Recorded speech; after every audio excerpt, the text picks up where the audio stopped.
In the film, I am the storyteller. I tell stories to a group of women who have gathered to quilt in a house barn in New Burstall. And they are there not only to quilt, but to listen to stories about the Mennonites that arrived in Manitoba years earlier. And I'm also a researcher with Dale on this documentary. And together we unfolded or found a lot of stories. So that's primarily my role. Then there's always little bits and pieces that have to be done, and I'm happy to do them. For sure. So now that there has been plenty of viewings and screenings of this great documentary, what is some of the feedback you've personally received since the release? We've had quite a lot of feedback, interestingly. People have been amazed at how professionally the film was done, and they're surprised at the movie-making technology that was used in the film.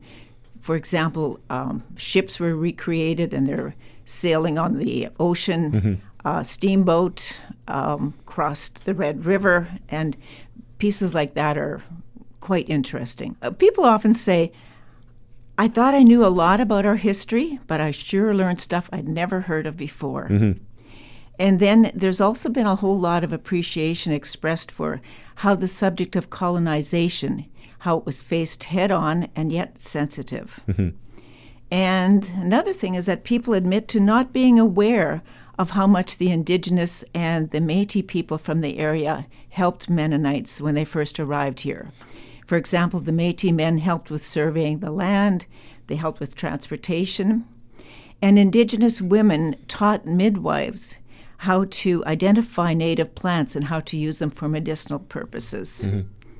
And then a really rewarding part for me has been how the film has triggered stories for people that they heard as young people from their parents and grandparents. And it validates their stories as well. Yeah, absolutely. So, like you said, you researched and co-wrote the script for this project with your brother, Dale. Where do you guys even start with an undertaking like this? Like, where do you stick the first shovel in the ground for this project? Good question. I volunteer at the Mennonite Heritage Archives. That's a good place to start. Yeah, that's where I started, by asking the archivist, Conrad Stace, a lot of questions, and he directed me to many sources. Then we contacted libraries nationally, internationally, museums, including the Mennonite Heritage Archives, and international museums as well, the Kaufman Museum, and the list goes on. And we also talked to various parts of the world. For example, we contacted the original shipbuilders who built the ship that the Mennonites first arrived on. Okay. And there's many people here in Manitoba who've done a lot of professional research, and they were helpful in providing us information, and they also helped with fact-checking. There's people like Gordon Goldsborough, Manitoba historian, local historian Susie Fisher from Gretna, and Chief Peter Yellowquill, who was a great-grandson or great-great-grandson of the signatory of Treaty 1. So the list goes on. Yeah, I guess you need a pretty deep catalog of help when it comes to putting together a project like this. But thankfully, I feel like you're in the right spot for it. Thank you. All right. So in hindsight, which did you enjoy more, the writing and research process or actually playing a leading role in the film? That's a tough question. I know, I figured. They both had their challenges and they both had their aha moments. In the role of the storyteller, it was fun to work with a quilting group. It was interesting how particularly the young girls who were quilting found, you could just see the light in their eyes, say, oh, that's an interesting story. I never heard about that. And it was also in the researching where there was a joy when we found new stories that I certainly never heard before. And some of those stories were heartbreaking, some of them were funny, and some of them were like, oh my goodness, how could those men and women survive all those struggles after having left their beautiful homes and gardens in Ukraine? But what really kept coming back to me and still comes back to me is the longing for their friends and family who they left behind. And they knew they would never, ever see them again.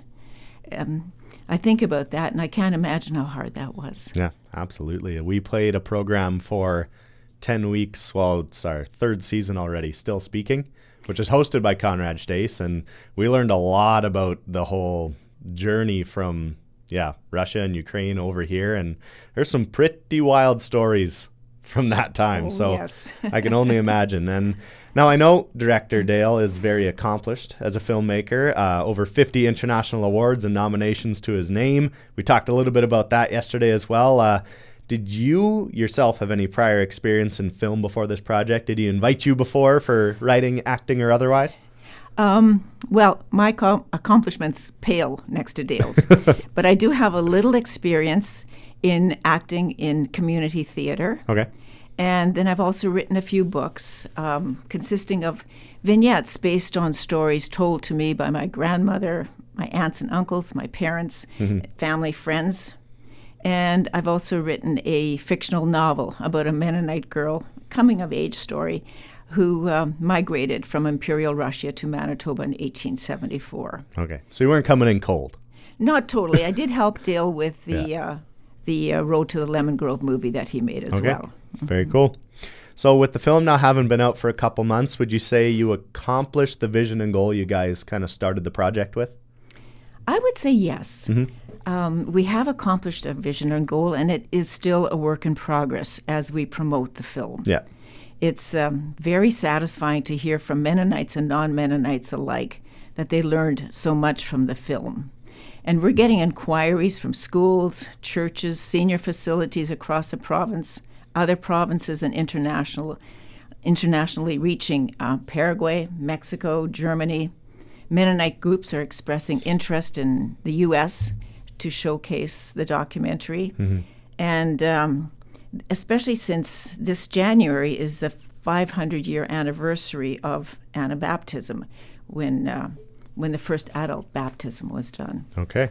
Overall, front to back, we can go writing, research, part of the filming process. What is the most memorable part for you for this entire project?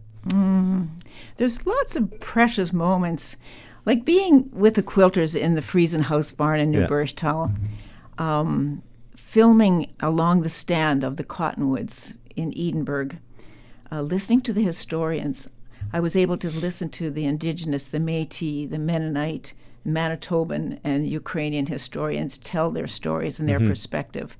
And then watching Armand and Kelly Jerome cross the virgin prairie grass on their Red River cart in the New Stewartburn area. And the list goes on. Yeah. I didn't know if I wanted to make you just pick one, so I'm glad you gave a couple. Yeah. I figured it'd be tough to pick just one. It's still pretty fresh, like you said. The screenings are still happening. They're coming up soon. Is there any other projects in the works quite yet? Have you started looking ahead to the next one, or was this kind of a one and done for you? Well, at this point, there's no projects in the works around that topic. But having said that, several people have already asked the question about, is there more to come? There was so much information that we could not include in a 77-minute film. I can imagine. There's so many stories yet to be told. So who knows? I mean, I know that old stories from the time of the actual migration are still being uncovered.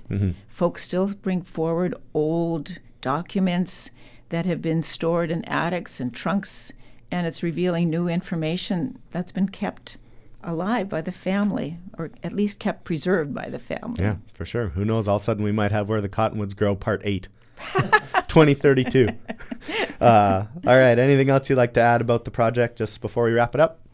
Yes. The film is going to be shown in Buller Hall in Gretna on Sunday, January 19th at 2:30 in the afternoon.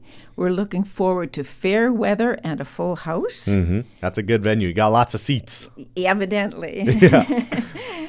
And on January 26th, there's going to be a special showing at the Fort Garry Mennonite Church on Pembina Highway, celebrating the 500-year anniversary of Anabaptism, and that's at 2:30 in the afternoon. And we've confirmed bookings in Saskatoon, in Edmonton, and We're negotiating with some Mennonite schools in Manitoba. There's just many irons in the fire, and with all the negotiations going on internationally as well as nationally. For sure. It's just building. The snowball's rolling. Indeed, indeed.